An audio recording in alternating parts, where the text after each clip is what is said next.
João.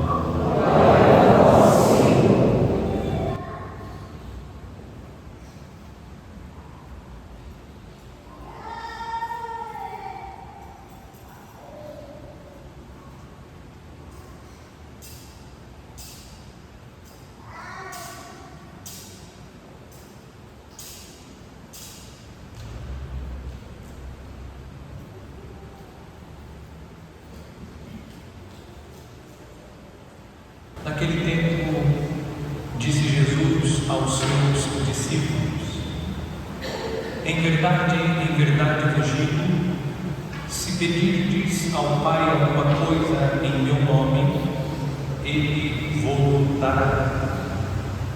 Até agora nada pedistes em meu nome. Pedi e recebereis, para que a vossa alegria seja completa. Disse-vos estas coisas em linguagem figurativa. Vem a hora em que não vos falarei mais em figuras, mas claramente vos falarei do Pai. Naquele dia pedireis em meu nome, e não vos digo que vou pedir ao Pai por vós, pois o próprio Pai vos ama, porque vós me amastes e acreditastes que eu vim da parte de Deus. Eu saí do Pai e vim ao mundo, e novamente parto do mundo e vou para o Pai. Palavra da salvação.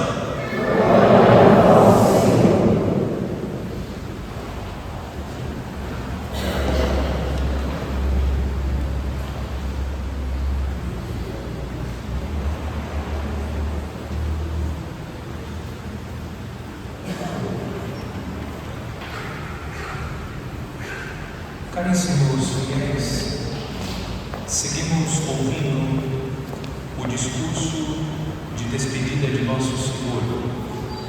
Estamos acompanhando nos últimos dias a leitura do capítulo 16 do Evangelho de São João.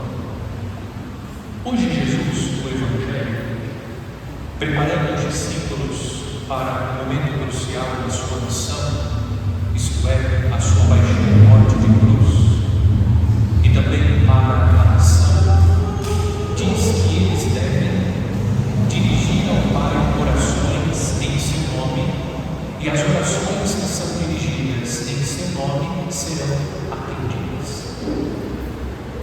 Se não houver uma compreensão correta da afirmação de Jesus, nós podemos utilizar o nome de Jesus como um instrumento para extorquir de Deus aquilo que nós queremos. Não se trata disso. Usar o nome de Jesus na oração para alcançar aquilo que nós pleiteamos com a oração junto de Deus não é extorquir o Senhor para que Ele atenda aquilo que nós estamos querendo. Não se trata de exercer sobre Deus uma pressão. Aliás, nós não podemos pressionar o Senhor. Deus é onipotente, Ele é o Todo-Poderoso. Utilizar o nome de Jesus não significa exigir que Deus atenda a nossa oração. Utilizar o nome de Jesus significa que a nossa oração é dirigida a Deus, e essa oração nasce da vontade do próprio Deus. É simples. Quantas vezes as pessoas chegam e dizem: Padre, eu posso utilizar o seu nome para pedir isso? Dependendo da situação, eu digo: pode dizer que eu estou pedindo. O que isso significa? Que aquilo que a pessoa está pedindo, e ela pediu a minha anuência, está em conformidade com a minha vontade. É isso que significa dirigir ao Pai orações em nome de Jesus, e essas orações dirigidas em nome de Jesus serão atendidas. É pedir a Deus conforme a vontade de Cristo, ou se quiser, é pedir a Deus à luz do Evangelho. Portanto, a a oração que nós dirigimos a Deus em nome de Jesus não é a oração de imposição da nossa vontade, não é uma oração que exige que Deus atenda aquilo que nós estamos pedindo. A oração que nós dirigimos em nome de Jesus ao Pai é a oração que nasce à luz dos ensinamentos de Cristo. O que nós precisamos aprender para fazer a oração correta? Nós precisamos conhecer a vontade de Deus. Nós precisamos conhecer o Evangelho de Cristo. Nós precisamos deixar que o Evangelho de Cristo nos ilumine. Observemos a atitude de Jesus quando ele reza. Jesus rezando no Horto das Oliveiras, às vésperas da sua paixão, disse: Pai, se é possível, afasta de mim esse cálice, contudo não seja feita a minha vontade, mas a vossa vontade. Depois, Jesus também nos ensina a rezar a oração do Senhor, que nós chamamos popularmente oração do Pai Nosso: seja feita a minha vontade. É isso que nós fizemos? Não. Seja feita a vossa vontade, assim na terra como no céu. Portanto, a eficácia da oração, ela também decorre da submissão dos nossos pedidos à vontade de Deus. Não é impor a Deus aquilo que nós queremos que Ele realize. Sim, nós podemos livremente pedir muitas coisas a Deus, mas essas coisas devem ser pedidas sempre à luz da própria palavra de Deus, à luz dos ensinamentos de Cristo, para que a nossa oração seja uma oração coerente e essa oração possa ser atendida pelo Senhor. E mesmo assim, às vezes nós pedimos, iluminados pela palavra do Senhor, mas Deus não atende a nossa oração. Deus não concede aquilo que nós pedimos. Trata-se de um mistério que hoje nós não somos capazes de compreender, porque Deus não ouviu a nossa oração, porque Deus não atendeu o nosso pedido. Mas a mesma palavra de Deus nos ensina que Deus é bom. Se Deus é bom, Deus é amor, e Deus não atendeu aquilo que nós estamos pedindo, significa que não seria bom que nós recebêssemos aquilo que nós estamos pedindo. É isso que significa dirigir orações ao Pai em nome de Jesus. O texto da primeira leitura dos Atos dos Apóstolos narra o encontro de Apolo com Paulo, Áquila e Priscila. O texto diz que Apolo era um judeu, um homem de conhecimento, que estava falando sobre Jesus, e ele estava pregando com eloquência, era um homem eloquente, pregava acerca de Jesus com fervor.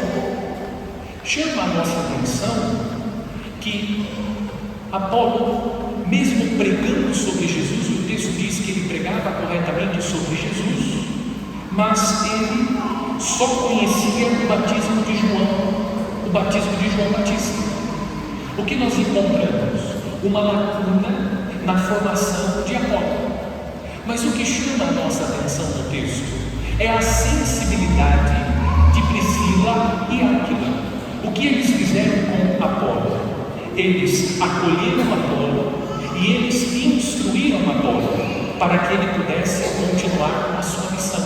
Qual é o ensinamento que nós recolhemos do texto da primeira leitura? Que nós precisamos ser pacientes com aqueles que ainda não têm conhecimento tão profundo.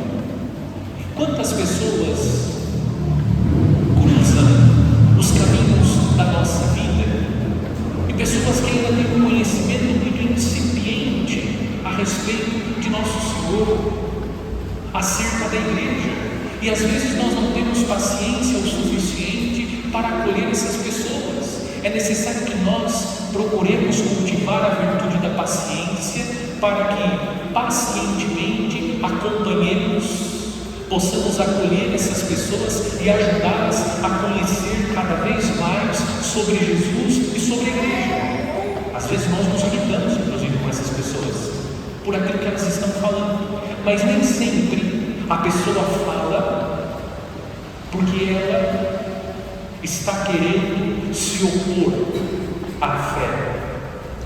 Muitas vezes ela fala por Falta da nossa parte a disposição para ajudá-la a conhecer com mais profundidade a fé da igreja, a paciência. Ser paciente com aqueles que estão na ignorância. Apolo não estava na ignorância completa, mas ele desconhecia algumas coisas a respeito da fé cristã. Mas Priscila e Áquila foram pacientes, acolheram e fizeram com ele um caminho. Sobre tudo isso acontece quando nós fazemos aquela experiência de conversão. Nós queremos que o outro que não fez a experiência que nós fizemos já tenha a experiência que nós temos. Temos que esperar com paciência o processo de cada pessoa. Cada pessoa tem o seu processo e nós devemos ter paciência, respeitar o processo de cada pessoa. Vamos pedir a Deus a paciência, a serenidade, a sabedoria para ajudar aqueles que estão chegando ou aqueles que já estão conosco. Vamos ajudá-los a conhecer mais a respeito da fé católica, acerca de Jesus. Vamos oferecer o nosso testemunho, acolhê-los com amor, com generosidade e a luz do Evangelho.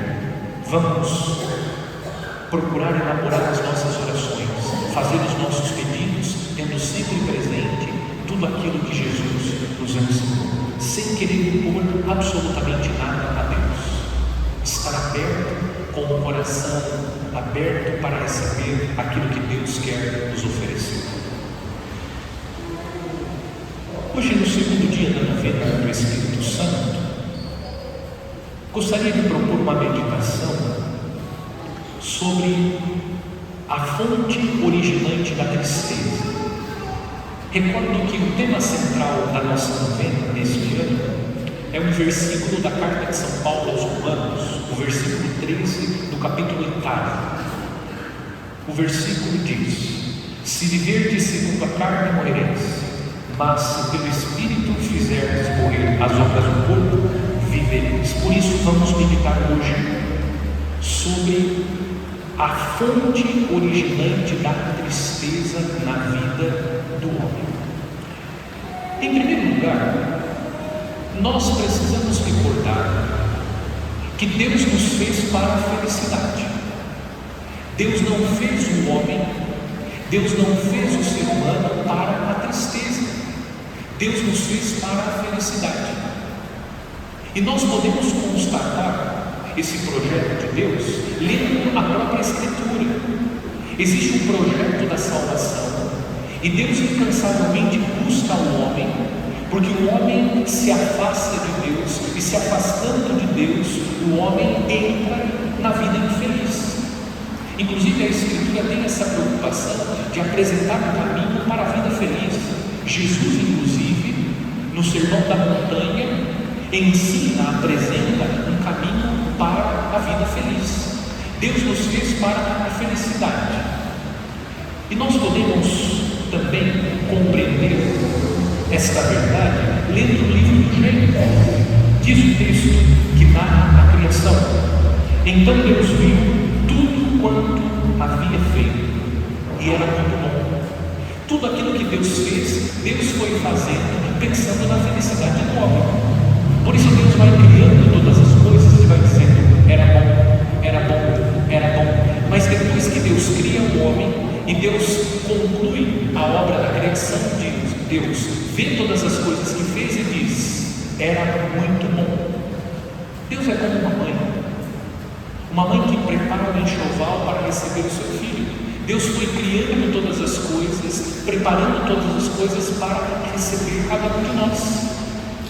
O último ato criador de Deus é o ato da criação do homem e da mulher.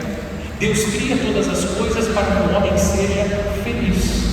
Deus fez todas as coisas. Deus entregou a mulher para o homem para a mulher. Deus colocou o homem e a mulher no jardim do Éden. Eles tinham à disposição tudo aquilo que era necessário para uma vida feliz.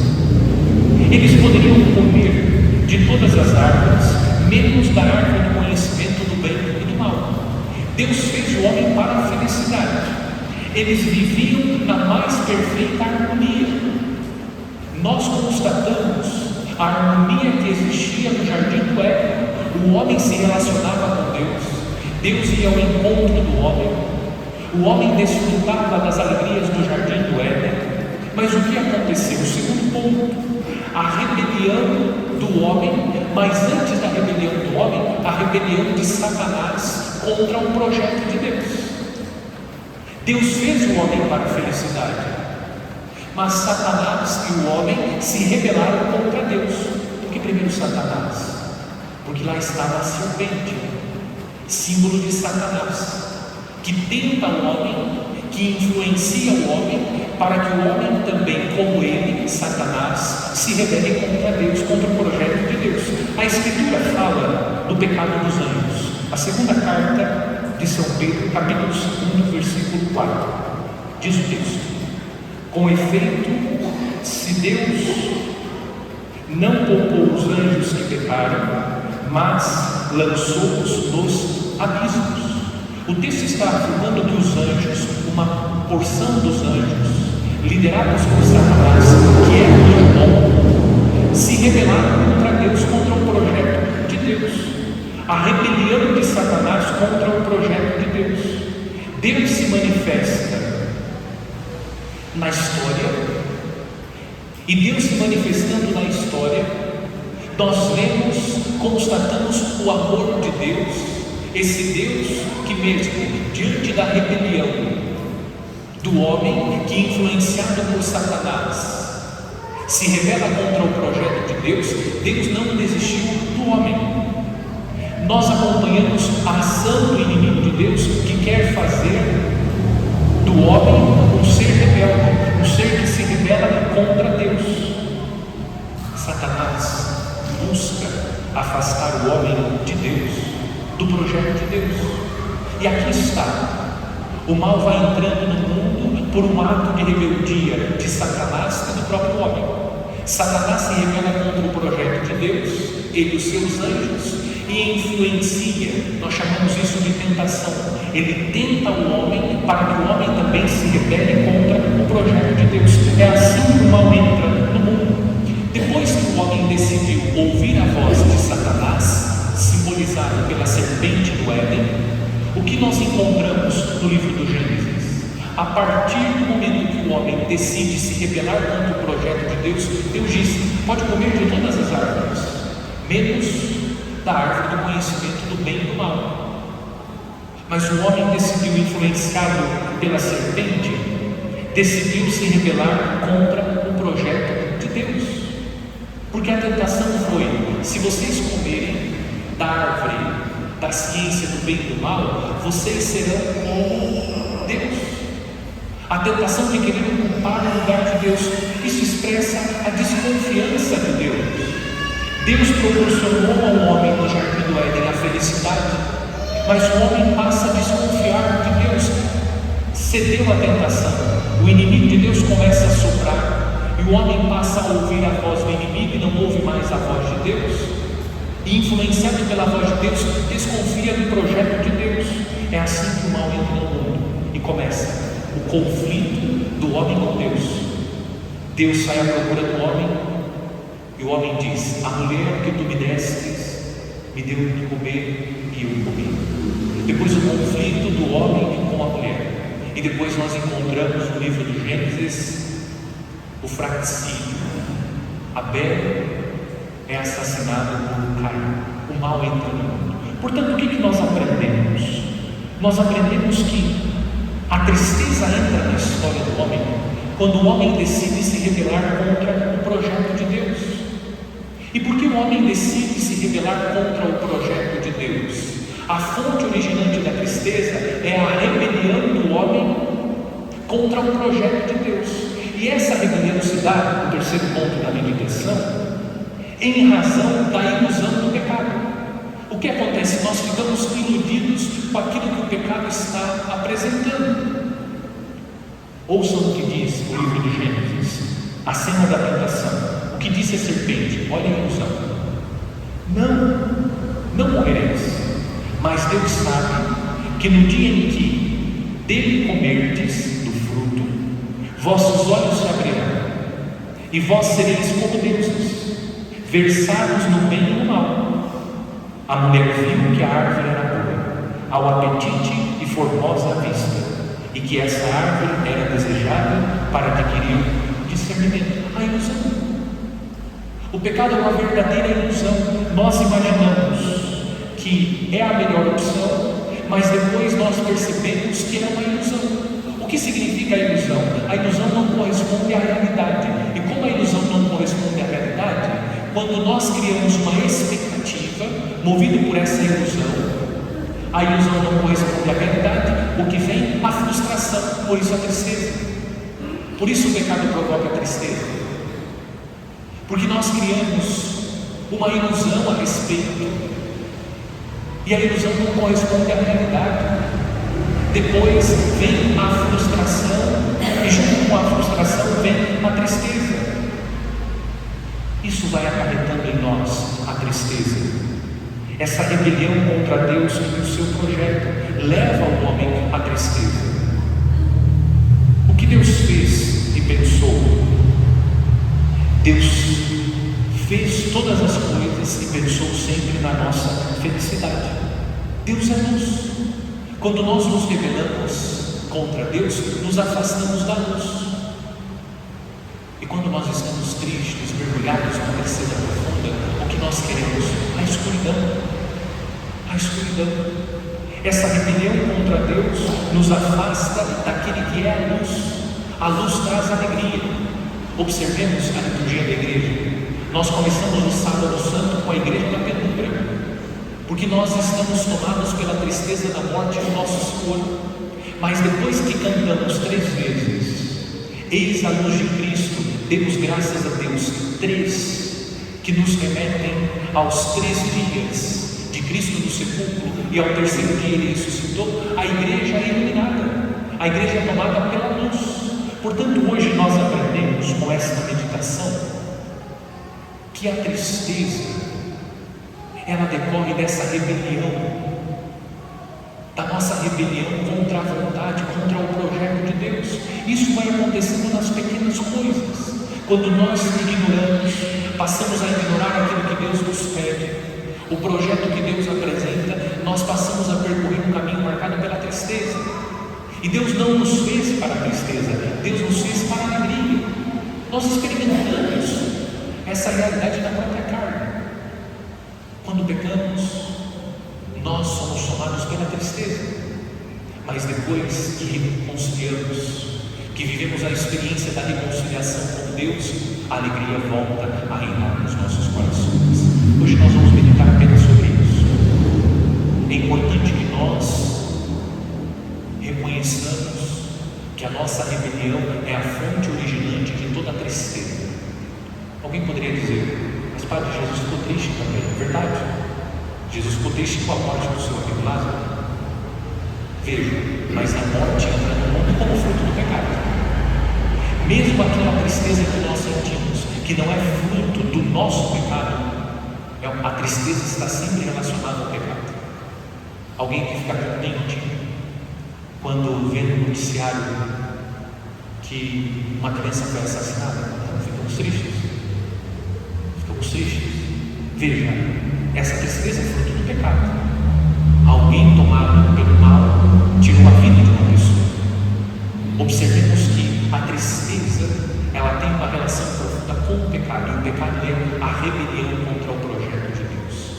Se queremos a felicidade, a alegria, é necessário que nós procuremos romper com essa atitude rebelde contra o projeto de Deus. Claro que nós vamos aprender durante a novena como fazer isso.